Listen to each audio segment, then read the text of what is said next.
খুব তাড়াতাড়ি রণবীর সিং এবং দীপিকা পাডুকোনের ঘরে আসতে চলেছে নতুন সদস্য। তারকা জুটি সংসারে নতুন অতিথি আসার অপেক্ষায় অনুরাগীরা। এরই মধ্যে কয়েকদিন আগে 9 মাসে ফিট ধরে ছবি প্রকাশ্য আনেন দীপিকা। সাদা কালো সেই ফটোশুটের ছবিতে তাকে সঙ্গ দিতে দেন রণবীর সিং। কখনো অন্তর্বাস এবং ব্যাকিং জিন্স, তো কখনো কালো ফিটফিনে পোশাকে ম্যাটের নিজের শুটে সেজে উঠেছিলেন দীপিকা। এইদিকে দম্পতি ওই ছবি শেয়ার সঙ্গে সঙ্গে তাদের যমজ সন্তান নিয়ে জল্পনা শুরু হয়েছে। এর আগে ছেলে নাকি মেয়ে, রণবীর দীপিকার কোলে আলো করে কে আসবে তা নিয়ে সমাজ মাধ্যমে জুড়ে নানান মন্তব্য আসতে দেখা গিয়েছে।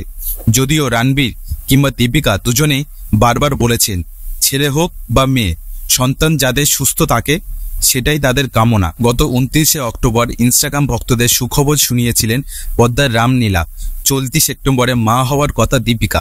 সম্প্রতি কবে এবং কোথায় জন্ম নেবে রণবীর দীপিকার প্রথম সন্তান, সে নিয়েও বড় তথ্য সামনে এসেছে। জানা গিয়েছে 28শে সেপ্টেম্বর দীপিকা তার প্রথম সন্তান জন্ম দিতে চলেছে দক্ষিণে মুম্বাই হাসপাতালে।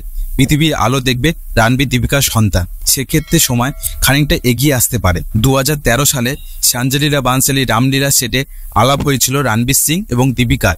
এরপর একের পর এক ছবিতে একসঙ্গে কাজ করেছেন তারা। 2018 সালে ইতালি পারিবারিক অনুষ্ঠানের মধ্যে দিয়ে 7 পাকে বাধা পড়েন রণবীর দীপিকা। 7 বছর মা হচ্ছেন পিকু।